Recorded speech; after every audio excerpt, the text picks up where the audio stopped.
Welcome back to the show where we run you through all the Dolphins news you need to know about. After we run you through the Dolphins news you need to know about, we preview a specific group in free agency. We only have two groups left before free agency starts. I think that's offensive linemen and defensive ends are the only ones we haven't done yet, which are the two most important, in my opinion, in free agency. So we saved those two for last, and one of the last two we'll be doing today.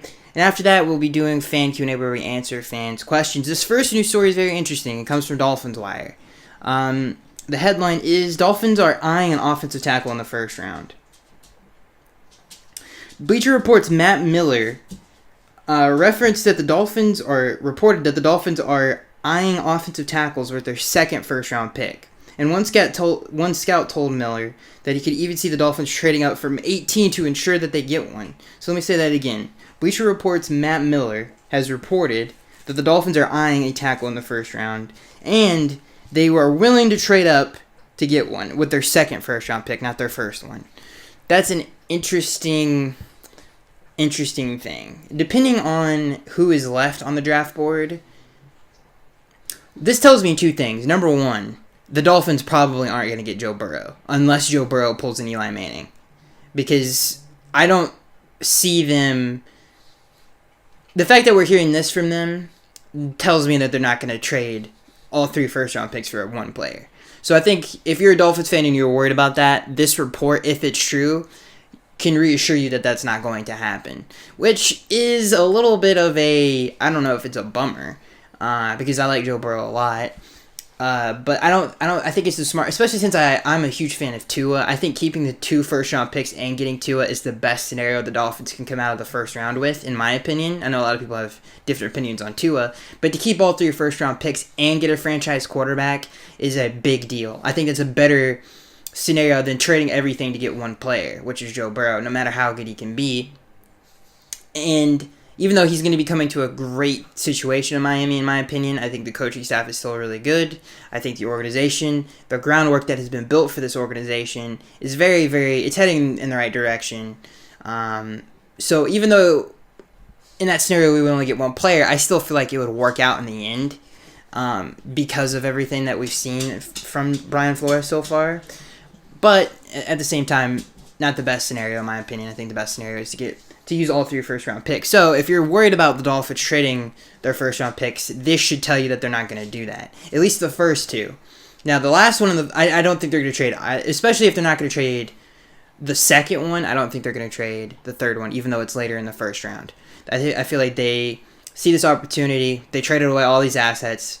And I think all of those things point to the Dolphins aren't going to trade their last two first-round picks. Because if you think about it, we gave up Minka and we gave up Laramie. How in the world are they going to rationalize that to us to get one quarterback? You know what I'm saying? And I think that just kills the whole Joe Burrow rumor. And the price tag on Joe Burrow is apparently like 3 first-round picks. So the Dolphins would have the easiest go at it, just because, it would include future first-round picks. But again, like I said, if you're the GM of the Dolphins, if you're Chris Greer, I don't know how you get in front of the press to be like, yeah, we gave up 2 Pro Bowlers for first-round picks to get one quarterback. That doesn't make any sense in my opinion. So again, to me, I think what this report tells us is that the Dolphins are willing to trade up from 18 and get aggressive to get an offensive tackle. That kills the rumor of the whole Joe Burrow scenario. So that tells me that. The second thing, I don't even remember the second thing. I apologize, everybody. I just talk so much that I forget the other point that I was going to make. Anyway, the point is that is this a bad thing? Depending on who's left on the board. That's what it all comes down to. If there's a better player that I like that they take, we need a tackle. There is no ifs, ands, or buts about it. That also tells me something about free agency as well, how they view tackles in free agency. It's a very interesting story. Is it true? Who knows? I mean, it's obviously a huge need for the Dolphins. There's a lot of good offensive linemen in free agency. There's some tackles, but I could see the Dolphins not wanting to go down that road because a lot of them are on the high end and would take up a lot of cap space for a tackle at least. So maybe they want to go the draft route.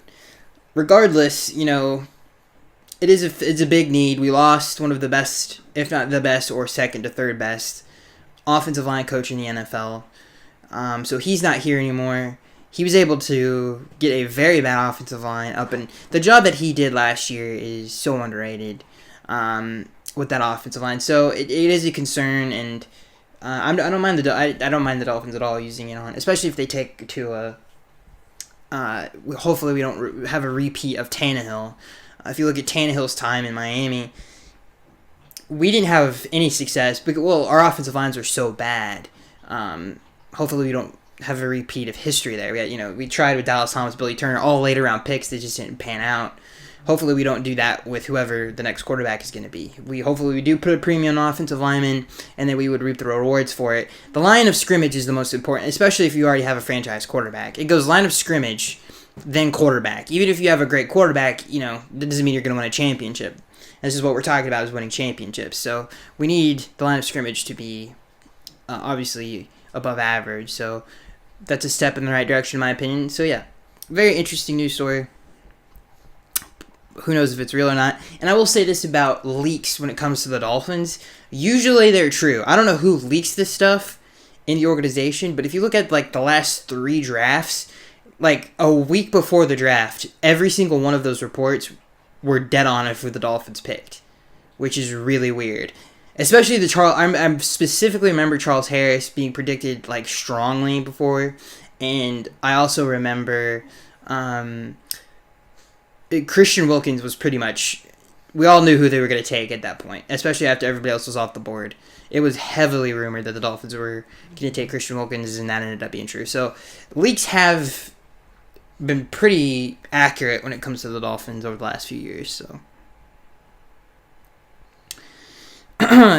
So let's get into some more news. A lot of interesting news stories. Let's get through some of this quick stuff. The Dolphins lost the receivers coach to Colorado. This comes from Pro Football Rumors. Another coach leads the Dolphins. He did a great job with the receivers. I think it had a lot to do with Chad O'Shea being here, because Chad has the best track record with receivers in the league. But he gets some credit too. The Dolphins have lost more for a team that only won 5 games. They've lost more coaches than a Super Bowl winning team and a Super Bowl losing team. An NFC Championship team and an AFC Championship team have lost. Now think about that for a second. How insane is that? Okay? That just goes to show you how talented that staff was. It was very talented. And it still is talented. There's still a lot of talented guys on that roster. But if you think about it, Patrick Graham's gone. Chad O'Shea's gone. Our offensive line coach is gone, which is insane, to be honest with you. The Chad thing still ticks me off. I still don't think he should have been fired. It is what it is. But another coach leaves the nest. I still think the Dolphins, when you look at and I think it's relevant to the story, when you look at the staff now, I can't remember his name. I think his name is Josh Boyer. I could be wrong about that. The Dolphins defensive coordinator. I like him a lot. He worked with New England for a while. His track record there is really nice, and I think it's I like it a lot. The Chan Gailey thing that I was more against it because of what we did to get to him, which is fire an offensive coordinator who, and I know you guys say that it was more to do with some Fitzpatrick and some of the players coming on, but Chad O'Shea, whether you agree with it or not, in my opinion, did a really good job with those receivers and developing them. When you think about Preston Williams and Devontae Parker, had career, and obviously Preston is a undrafted rookie, he was his only year, but he was developing in the right direction. Devontae Parker had a career year, and Mike Gesicki had a career year, and the only change was the coaching staff. So, again, it's just weird that. And I'll leave it with this, because I feel like I'm going in 50 different places. I'll leave it on this. It's weird, and I think it's very telling to how talented that staff was, that many coaches have left and have gotten new jobs from a 5-win team. I would love to see, and I know that's a weird stat to look up, but I got to know how many teams that have had that little of success have a defensive coordinator leave the Dolphins and go get another, not only a defensive coordinator job, but an assistant head coach job with the Giants. That's insane, dude. Our defense, obviously, if you look at the league rankings, is terrible. And if you can make an argument, Brian Flores was our head coach. And what did he do in New England? He was their defensive coordinator / DB's coach, really. You know, he was with the safety. So, really weird. And I don't think we've ever really seen anything like it in sports, to be honest with you. All right, this next news story, the Dolphins, because it comes from Pro Football Rumors, Dolphins sign Michael Roberts. The Dolphins are adding some competition for Mike Gesicki. Miami is signing tight end Michael Roberts. Roberts was apparently generating a lot of interest, as Garofalo reports he had workouts this past week with more scheduled for later. Since he didn't finish the 2019 season on any team's roster, he was eligible to sign at any time and didn't have to wait for the start of free agency. Roberts was drafted by the Lions in the 4th round in 2017, and he was traded to the Patriots last June. Unfortunately, he failed his physical and was traded, and the trade was called off. Detroit then waived him and then he was claimed by Green Bay. Michael Roberts actually had I think probably his best game of his career against us, coincidentally. And, he's a good player. He's a great blocking tight end, which is this team desperately needs. So I think that's something that he's going to add. He's a big guy, too. So I think all of those things are good things, especially for the offense. Now, this offense, we'll get into it later. It's not. It's pass heavy in a way. It's not. It's a spread offense. It's not. We're not going to be under center a lot. So to have like a 2 tight end set would be pretty rare in this offense. So whether I don't know how much he's going to be used, but it's going to be interesting to see how he fits on the roster. We'll see how things work out, but he's a talented player, and he's a very physical run blocker, which his team desperately needs. So he fills a need there. This last news story comes from Pro Football Rumors, and it's another interesting one. Dolphins looking to keep Josh Rosen.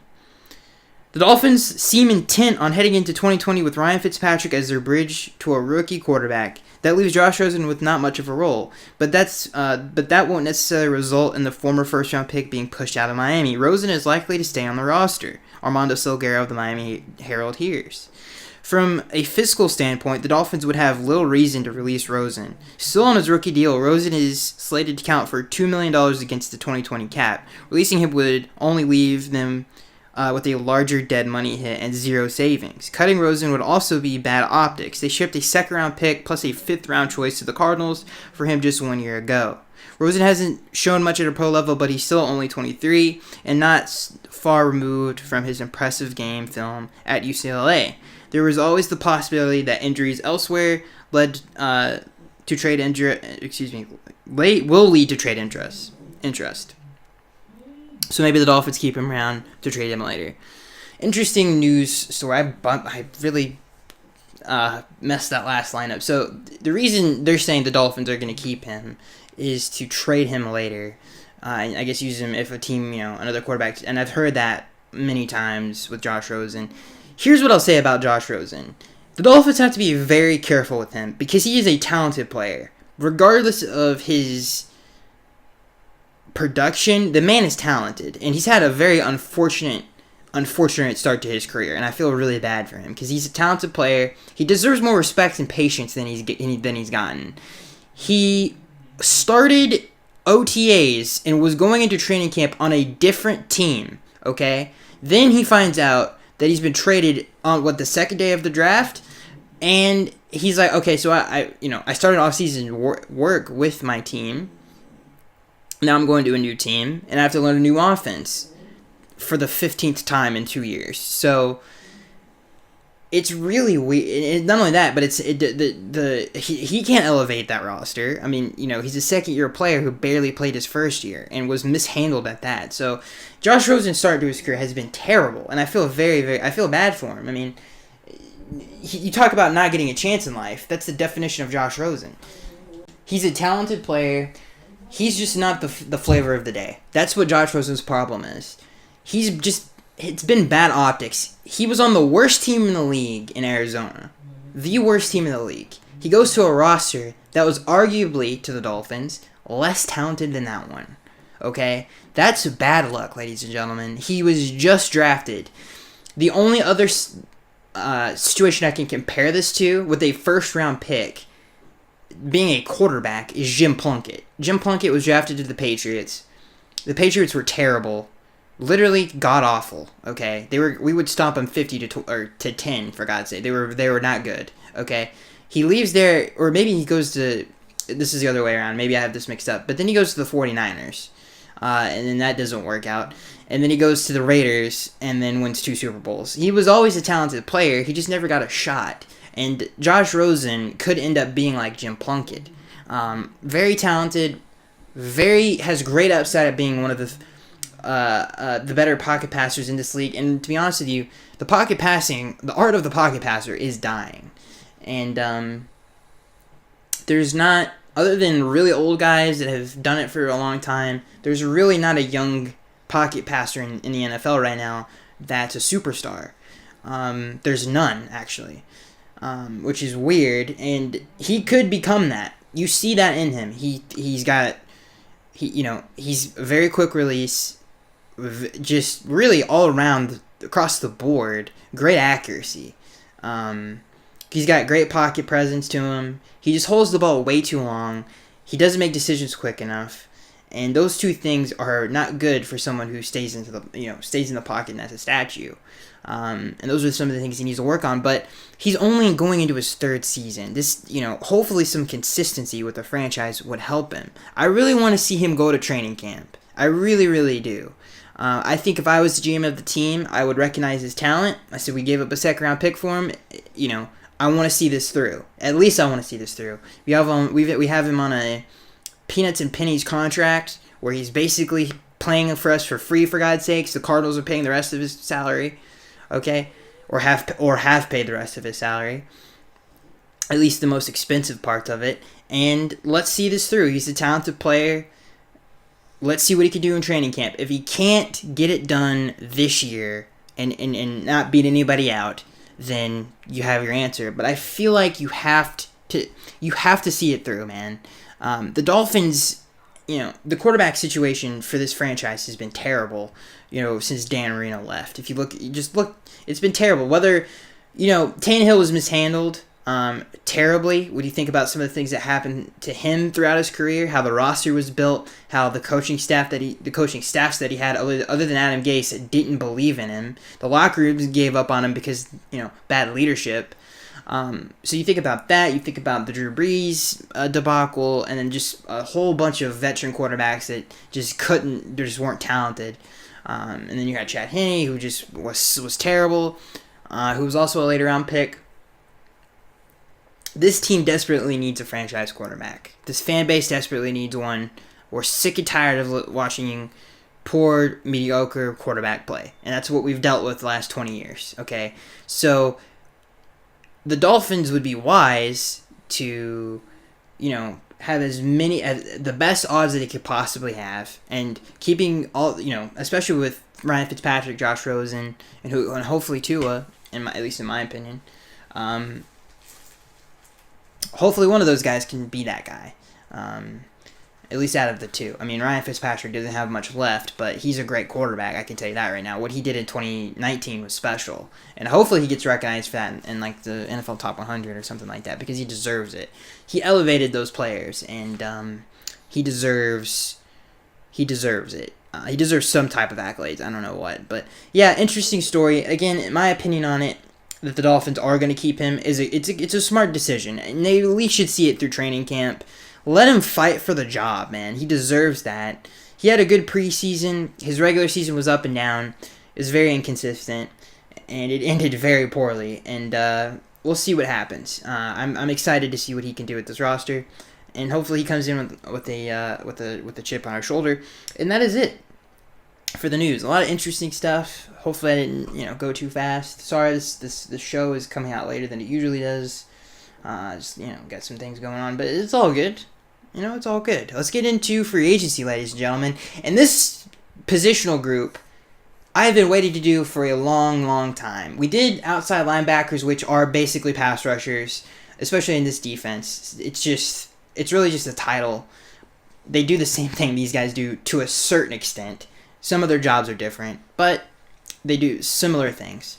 So yeah, we're going to be previewing defensive ends this week. Now, before we get in, if you're new to the show, before we get into defensive ends, the people that I list on this list, and this is my list. This is my list of people the Dolphins should target or should not target. I will argue for or against some of these names. The criteria, I just really butchered that. Apologize for that. The criteria of this list is as follows. You have to be a balanced player. You cannot be a one-trick pony. That will, I think that's a big deal for this defense. This defense is multiple. It's versatile.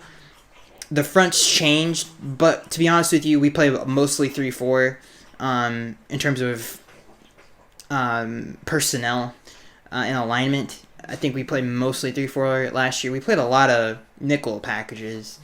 You know, it doesn't matter. The point is, you have to be versatile because we play a variety of different defenses, and that's something Brian Flores wants on his defense is versatility, and we run the same defense New England does. So,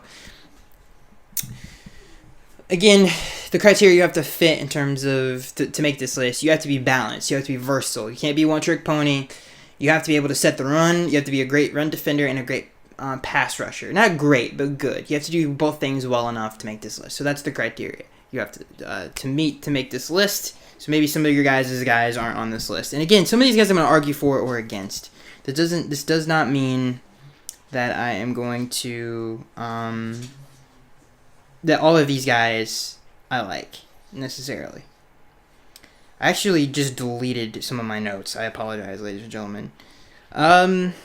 So, hold on just a second while I pull this stuff back up. Hopefully the show is going well so far until now. Okay, we got all that back. We got it all back, ladies and gentlemen. All right, so let's start with some more of the under-the-radar guys. And I wanted to put more players on here, but I stopped myself because we need difference makers, ladies and gentlemen. We need difference makers, not budget guys who could, stop the run and that's all they can do. We need difference makers and good players on this defense. And these guys, to me, bring that. This first contestant or target I would like to bring up is Derek Wolfe. This first guy on my list, I should say. Derek Wolfe. He's only 30 years old. He's 6'5", he's basically 300 pounds. He's a big dude. He's an underrated pass rusher. If you look at his sacks, he had a career year this past season in sacks. He had 7 sacks, 34 tackles, 1 forced fumble, and a ton of TFLs. He's had some injury issues, especially last year. He only played 12 games. But Derek Wolfe is one of the more underrated players in this league. He is a balanced player. He's a physical player. He's like a Cameron Hayward, but he's not as good as Cameron Hayward in terms of play style. Just to paint a picture for your guys.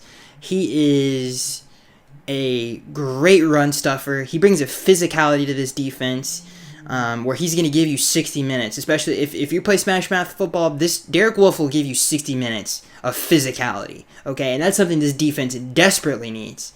We haven't had a good run defense since 2012, okay? We need players who can stick their nose in there and get it done. And Derek Wolfe can do that. He's a great run defender. He's a good to decent pass rusher. He's not special in that area, but he pushes the pocket, and he can make plays in the pass game, which is the most important thing. But the most important thing, in my opinion, that Derek Wolfe brings to the table is he does both well, but he's a special run defender.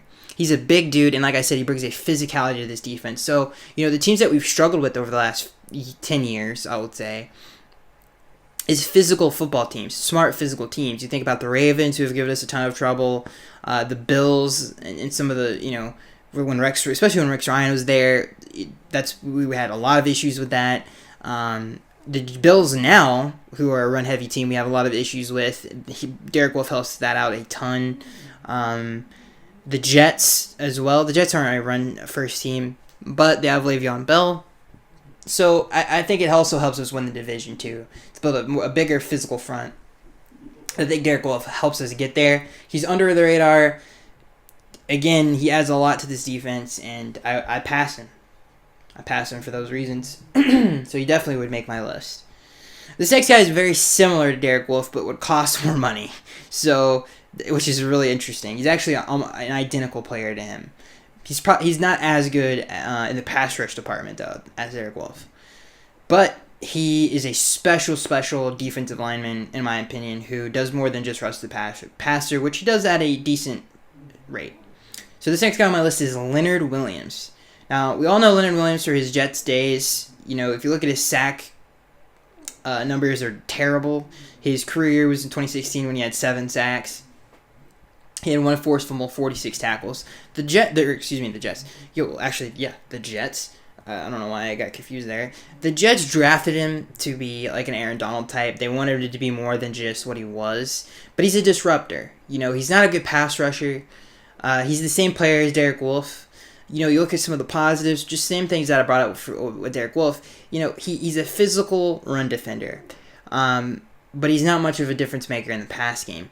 But I feel like the Dolphins as a defense value that a lot. Now, I'm not going to pass Leonard Williams. I like Leonard Williams a lot. But he's just so bad in the pass rush department that we need players that can do it all on this defense. We need good players. He's a good player. I just don't think he's versatile enough. I don't think he's worth the contract that he might get. He's 26 years old. He's a big defensive lineman. He's, 6'5", 302. He could be that guy. If the Dolphins got Leonard Williams, I would be happy about it because it does improve the defense. It helps us in the run game a lot. But he just doesn't give us enough in the pass rush side of things. So it's just so poor, that part of his game, that it's just not worth it, in my opinion.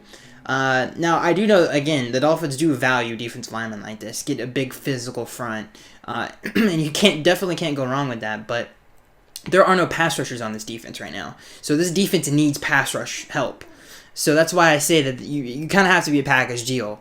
I'm going to invest money into this department, by the way. This is a very, very important department for this defense because it's severely lacking. So I'm going to not pass Leonard because of that. You have to come, if you're coming to Miami, you have to do both things. And Leonard doesn't do the other thing well enough, in my opinion. Plus, I feel like he's going to command money for some reason. If he comes to here on a decent deal, that's all good, but we're looking for difference makers. So these next guys on my list are all pretty much superstars in their own way. Let's start with this guy though, because I feel like he's getting a lot of accolades right now, and I don't necessarily think it's that.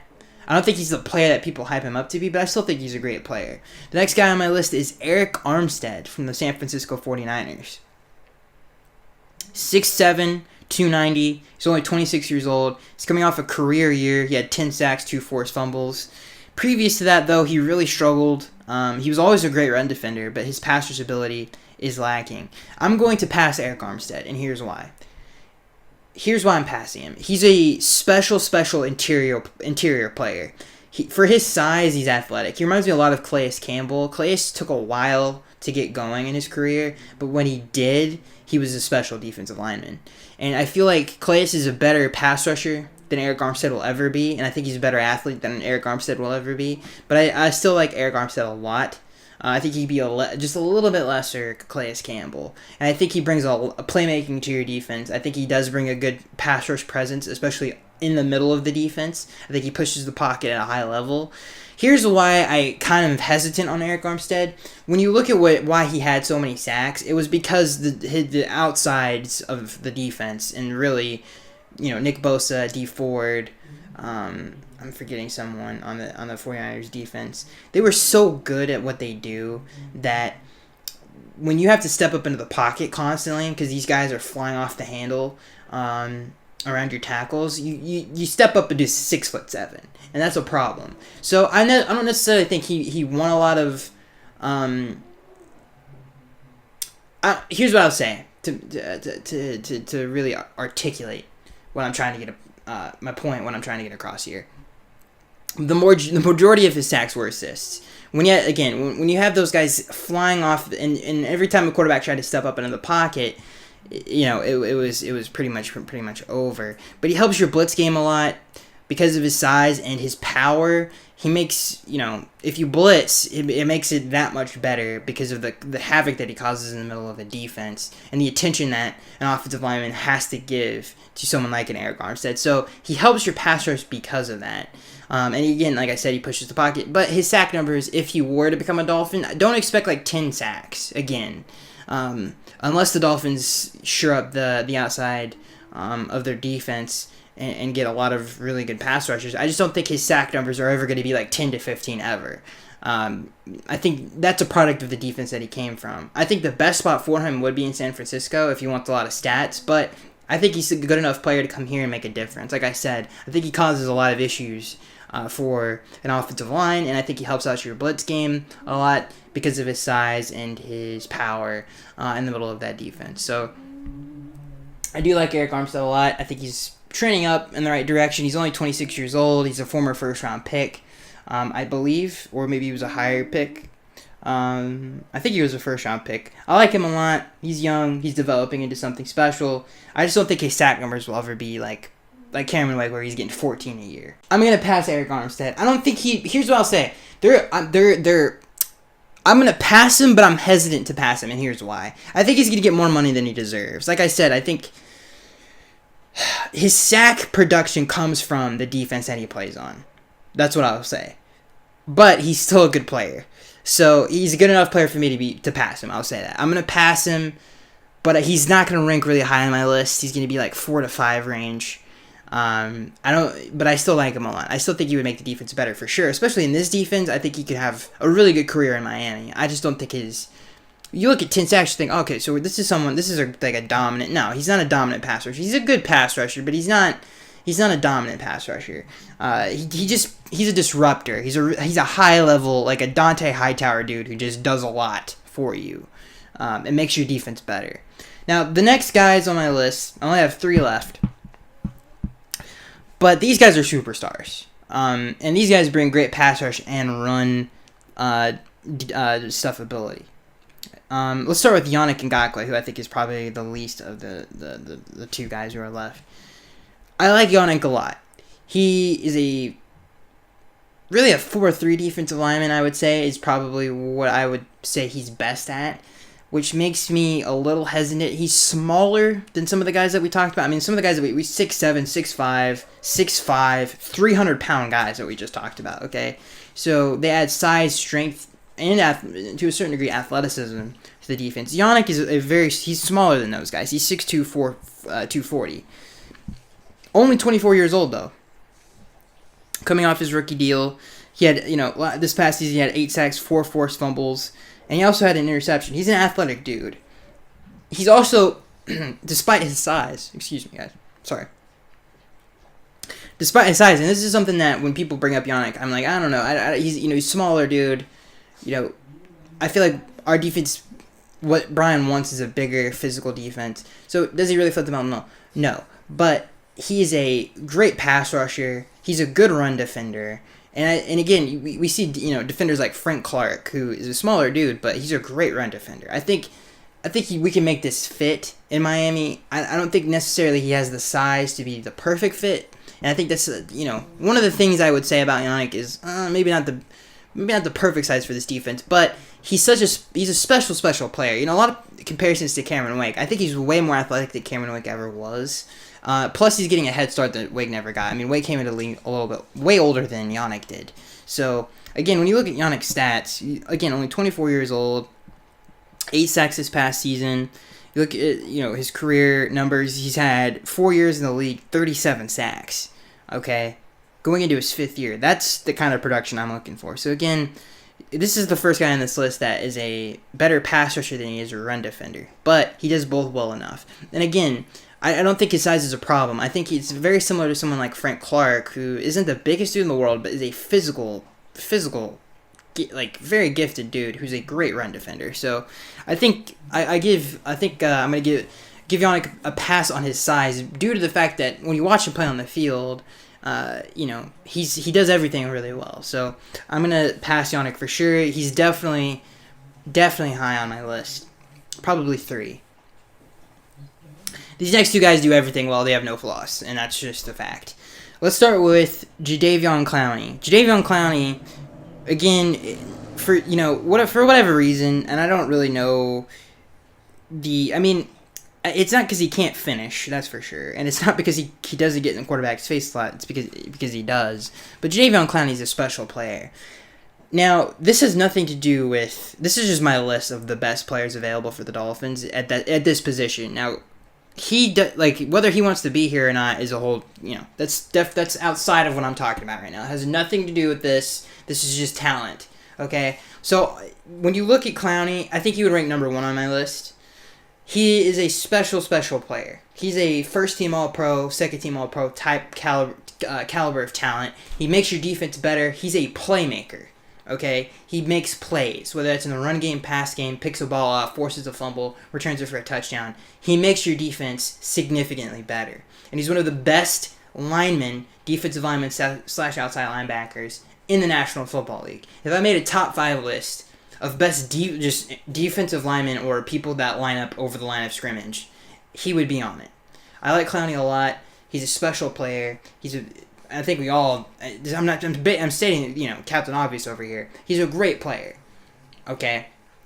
Pro Bowler, again, first team All-Pro honors, whatever you want to say about him. He makes your defense significantly better. I would love him on Miami. I think we could start something special here in Miami as one of the building blocks that he could be for this defense. I think this is different than what happened with Sue when we got Sue, and Sue was still in his prime. Unfortunately, his prime got overshadowed because he had some great years in Miami by the fact that some of those teams were just not good. I think this is different. We have a special head coach. I love our scheme on defense, and I think he could tear it up. Imagine like Kyle Van Noy and Dante Hightower, but way more talented. That's the kind of role that he would have. Like just a monster, where we move him around on the defense. He could do anything you want him to do. He's a great run defender, a great pass rusher. He's just a special player, and again, he's like Kyle Van Noy and Dante Hightower on crack, or I shouldn't say crack. I don't know why people say crack. I don't know. He ate a sensu bean, and this man's going off. Let's just put it that way, okay? Jadeveon Clowney's a very good player. This next guy I like a lot. He's one of the better interior. And again, you could put him at defensive tackle. It doesn't really matter. It's Chris Jones. Chris Jones is a freak, okay? 6'6", 310. Okay, he's only 25 years old. He had 9 sacks last year, okay? And he only played 12 games, all right? He had 1 forced fumble. You look at his 2018 season, which was the best year of his career, he only played 11 games and had 15.5 sacks. I'm going to say that again. This guy plays primarily defensive tackle or 3-4 defensive end, which might as well be defensive tackle. He had 15.5 sacks, okay? In 2018, he followed that up with a 9-sack season. He only started 12 games in both years. He has 33 career sacks for an interior defensive player. That's bananas. To me, to be a 25-year-old and to put back-to-back stats up like that, to leave your team, I think is very unlikely. I don't think that probably won't happen. And now that I talk about this, I'm actually convincing myself that Chris Jones is probably the best player on this list. But I love Chris Jones. I think we all do. Chris Jones is he's a special player. It's not every day that you see an interior lineman like this have that many sacks. That's Aaron Donald level stuff. That's Fletcher Cox level stuff. Those are the only guys in the league that do that. Gerald McCoy, I guess, used to do that, and Sue did that really early on in his career, but they weren't able to do it on a consistent basis. He's 25, and he had 15.5 sacks at his position. When I see a defensive tackle do that, you have to. It's very rare and it's very special that an interior lineman could do something like that. And Aaron Donald. That's why to me Aaron Donald is probably the best DT we've ever seen, because who at that position to get 20 sacks is insane. And for Chris Jones to get 15.5 and then follow that up with a 9-sack season when he's not even healthy is insane. That would be the only hesitation with both of those guys, to be honest with you, Clowney and Chris Jones. The only flaw in their game is injuries, and to invest a lot of money in those guys. And to be honest with you, Clowney hasn't won a championship yet. He's searching for that. Chris Jones is a little bit different. He's won a championship. He's been a winner pretty much his entire career at Kansas City. Will we be getting the same guy from Kansas City to here? That's going to be an interesting development. Because we need that same hunger, that same drive here in Miami. And would he still have that? I don't know. He gets paid. Would he still be that 15.5 sack guy? It would be interesting to see. But I think if I had to make my top 5 list for defensive ends, and again, some of these guys are, play different positions as well, but this is what they're listed as. I would say Chris Jones and Clowney are tied. They're my 1-1-2. Yannick is probably 3. Derek Wolfe is probably 4. That would be my top 4. It's not, when you look at this list, the outside linebacker list is stacked. It's a special list. I think if you want pass rushers, you're going to have to get Bud Dupree or Shaquille Barrett. When you look at the defensive end market, it's not that stacked with pass rushers. The best ones are the ones that I listed. The top 3, Yannick, Clowney, and Chris. Those are the only ones that are really good pass rushers, or I shouldn't say good, great pass rushers. When you look at Eric Armstead, I take that back. I forgot about Eric. Eric would be 4, and Derek Wolfe would be 5. When you look at Eric Armstead, most of his sacks were assists. All the time either it was a blitz or, Nick Bosa gets around the tackle and, the quarterback has to step up into 6'7", 310 pounds. Plus he has DeForest Buckner on the other side, who's just as big as he is. So again, he doesn't individually, he's not as good as the other guys on this list. If you look at Chris Jones, Clowney, and Yannick Ngakoue is on a bad Jacksonville Jaguars team and still is a special player. To me, that carries more merit than something that Eric Armstead did. Yannick, he had Josh Allen and Calais Campbell, but he did that. He's been doing this his entire career on a bad Jacksonville Jaguars team.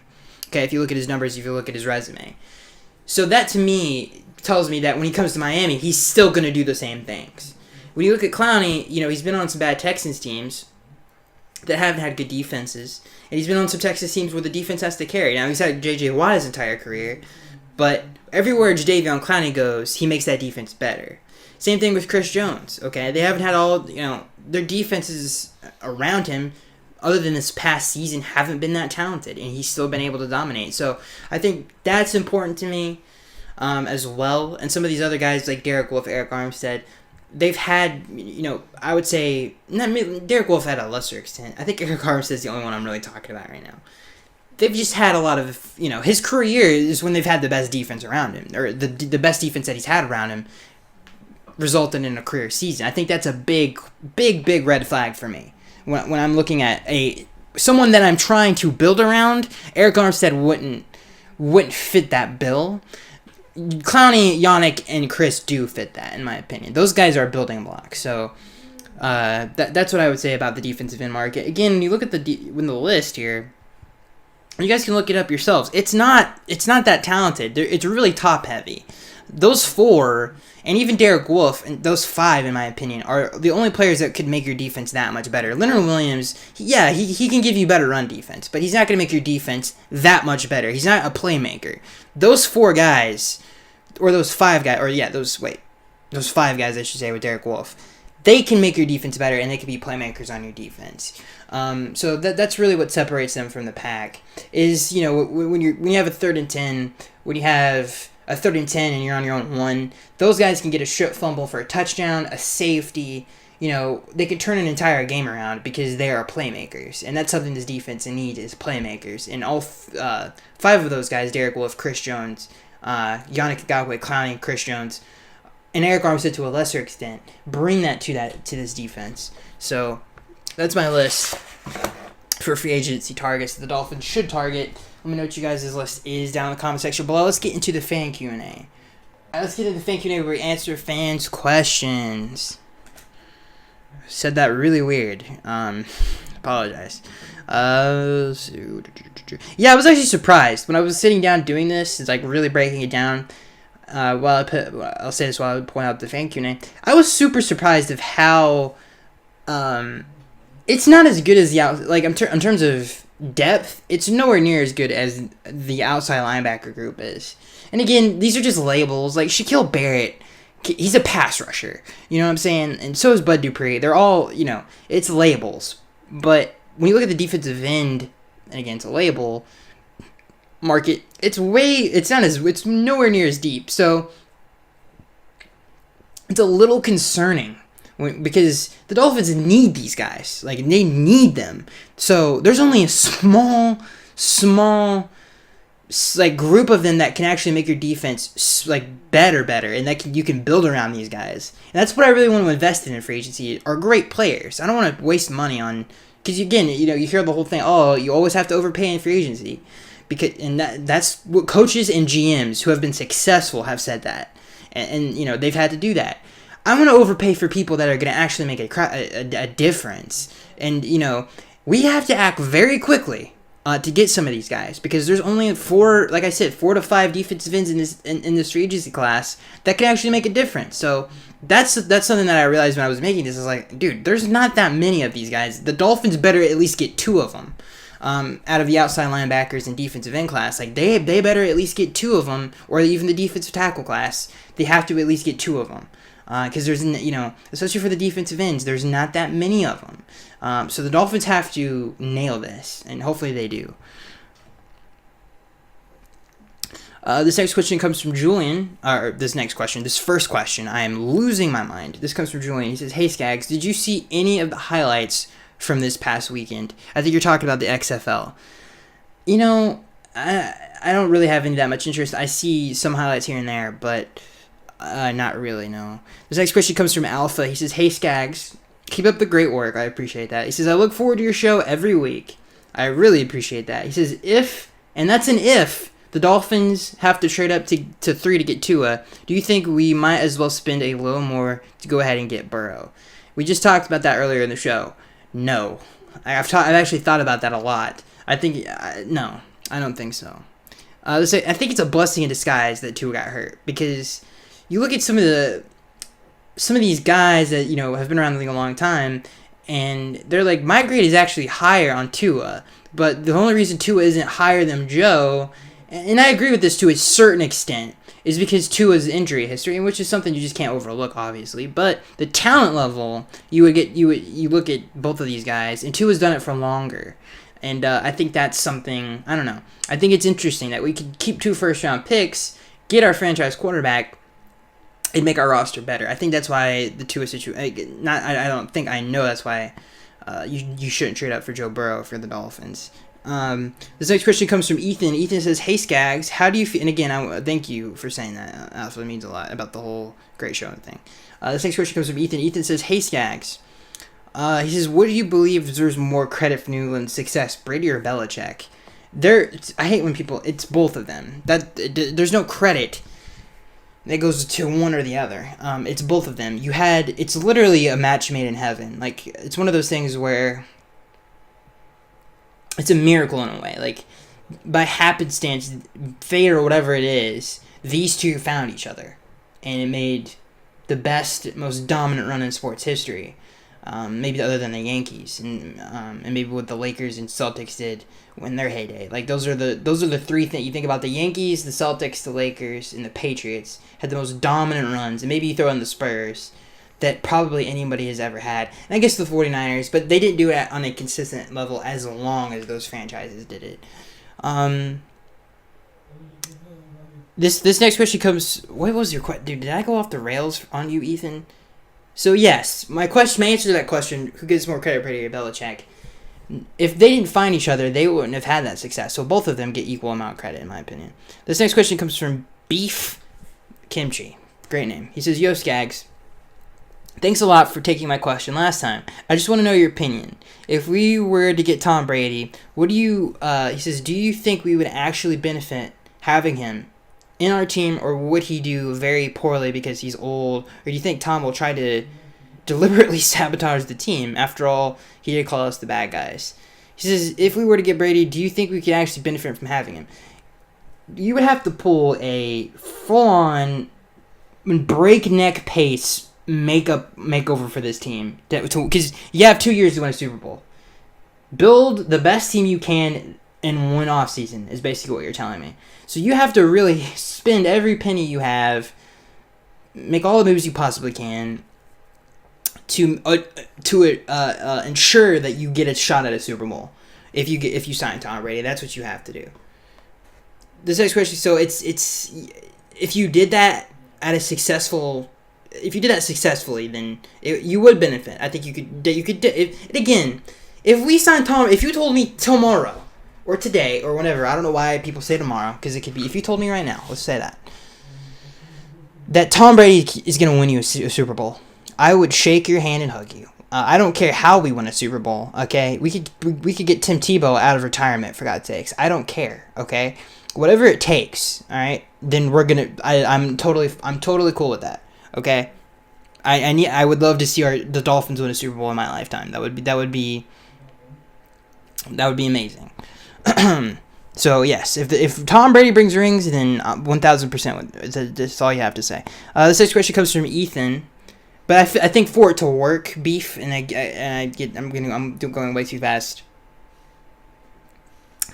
You would have to do those things. You would have to spend every asset that you have. This question comes from Ethan. Ethan says, what are your thoughts on the new 7-team playoff structure? Do you believe it will unfairly benefit the number 1 seed? So if you're unfamiliar with this, which you're probably not, there's only one seed. Or no, there's not only one seed. There's only one team that gets a first round bye, and that's the 1 seed, which is weird. And they've extended the playoffs to 7 teams.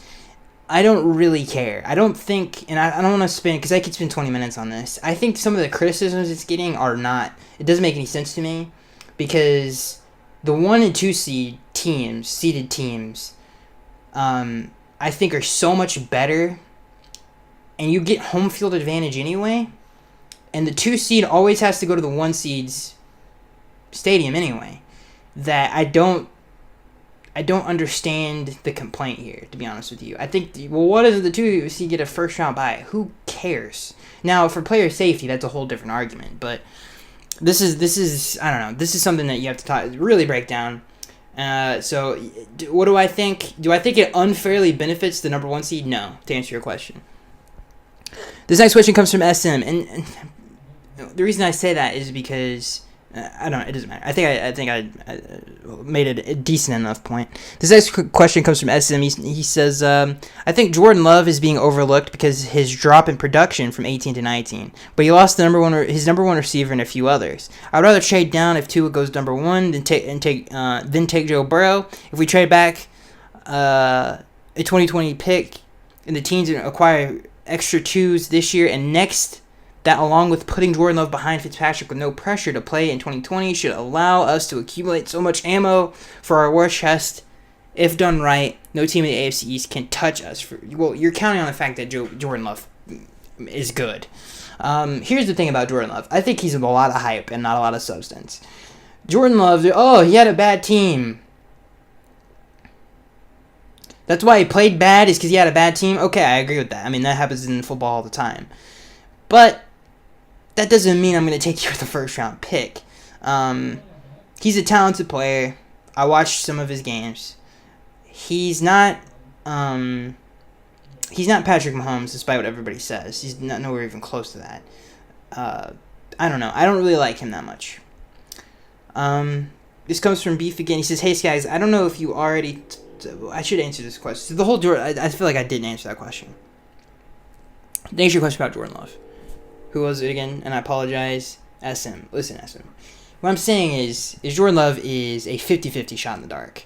That's what I'm saying. So to stake your future on him, I think is a little insane when you have Tua and Joe Burrow in this draft. This next question comes from Beef. He says, hey, Skaggs, I don't know if you've already talked about it, but is the departure of wide receiver Coach Carl, we'll call him Coach Carl because I like that, somewhat a big loss to the Dolphins? Do you think Flores, and this is our receivers coach that left, he says, do you think Flores can easily replace him? Yes. And I don't mean easily, I mean yes. Yes. Chan Gailey is an experienced coach who's been around a lot, so I think he's fine. He's had success. He even had success in Miami going to 2 playoff games, so I think they're going to be all right. Ethan says, which player slash positions are you going to be focusing on, or well, is what he asks, says, going to be focusing on at the NFL Combine? Which player, I mean, I don't think it's necessarily, I think this is a different question, because obviously we want offensive and defensive linemen, but at the Combine, that really doesn't prove anything. I think I just am going to enjoy it. The positions that I'm most excited to watch, running back, probably. I want to see what they run in the 40 time. Corner, I don't really care. And I say receivers because it's such a stacked, talented group. I want to see how fast they run. This next question comes from Richard. He says, Richard says, what about the Dolphins signing Lions right guard? He says he could play right tackle also and won't be that expensive. What about the Dolphins signing so we have. You're saying if they did sign him. I don't know enough about him. This next question comes from SM. He says, what is the Dolphins' contingency plan if Xavier Howard has to sit for a few games in 2020? What's their contingency plan? What they did last year, survive, and they did that pretty well. With a terrible secondary, I think they would be okay if he had to miss 2 games. I think they're going to be okay. This next question comes from Gamerific. He says, do you want to work for the Miami Dolphins? Yes, that would be awesome. This next question comes from Troy. Troy says, the Miami Dolphins have lost almost all of their overachieving coaches from the 2019 season. We had Super Bowl winning coaches who could develop average players into starters. I think only Flores is left, and he has 20 million reasons to stay. What do you think the coaches left after 1 year when they were all brought in? But what do I think about the coaches left? That's a whole other podcast. I think I overreacted about Chan Gailey. I think, Chan Gailey has a very interesting resume when he was in Miami, the coaching staff, the head coach, wanted to run the football. He, again, more of a spread guy, didn't want to do it, but he did it because that's what the, head coaches wanted. You look at his time in Buffalo and New York, or both in New York, but the Jets and the Bills. You look at the Bills, it was creative. It was, some pistol formation stuff. It was creative. If I could talk, he utilized C.J. Spiller really nicely in that offense. Really got the most out of him. And Stevie Johnson, who also had a lot of success in Buffalo and was able to really capitalize on some of those guys. So I like Chan Gailey, especially what he was able to do with Ryan Fitzpatrick and Eric Decker and Brandon Marshall. With them, I like it. I think especially with the talent here, I think it fits the talent. I think we could do something pretty good.